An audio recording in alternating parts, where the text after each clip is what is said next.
کار بازسازی مسجد جامع بزرگ هرات بعد از زلزله‌های سال گذشته آغاز شده و هنوز ادامه دارد.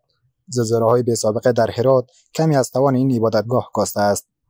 منارک‌های آن فرو ریخته و دیوارهایش ترک برداشته است. مثلا در این مکان مصروف کار و نمونه برداری از تکه‌های مشابه برای تولید کاشی‌های فرو ریخته هستند. جریان بازسازی مسجد جامع هرات، مسئولان محلی از حفظ و نگهداری آثار تاریخی خبر می‌دهند، در حالی که زلزله‌های سال قبل اماکن تاریخی هرات را صدمه جدی رسانده است. وزارت جلیلی اطلاعات و فرهنگ امارت اسلامی افغانستان و ریاست‌های تابعه آن در ولایات مختلف در رابطه با حفظ و مرمت آبادات تاریخی توجه خاص دارند.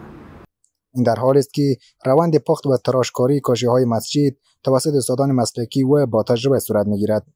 و در بخش مدیریت صنعت کشی دو بخش داریم، یک بخش کارگاه کشتیسازی هفرنگ و کارهای مقدماتی و یک کارگاه کشتیسازی معرق داریم که بخش بعدی مانه که در هر دو بخش اساتیدی وجود دارند که بیشتر از این اساتید هم پسرای هم خدا بیامرزایند که نسل به نسل از اون دوره‌های قدیم که مانده همین هنر نسل به نسل تا به نسل امروزی مانده و بعضی از اون خدا بیامرزا به خاطر زنده نگاه داشتن همین هنر یک اولاد خورم وقت به همین هنر کردن که همین هنر از بین نره. توسط همین زلزله چند وقت بیشتر که شده متاسفانه خیلی تخریب شده اون گلدستا مسجد جامع شده داخل پیمانه.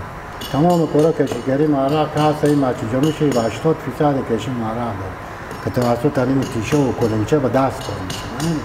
همیشه ریزه کار میشه، تراشونده میشه و به زمین چپه گذاشته میشه و شما میبینید بعضی تکا کلونی از اونا جور میشه و میبرن به جای نصب. این مسجد در قرن 12 میلادی توسط حکومت غوری‌ها بنا شده که هنوز بعضی از آثار و نشانهایی که تا حالا پنهان مانده بوده کشف می شود.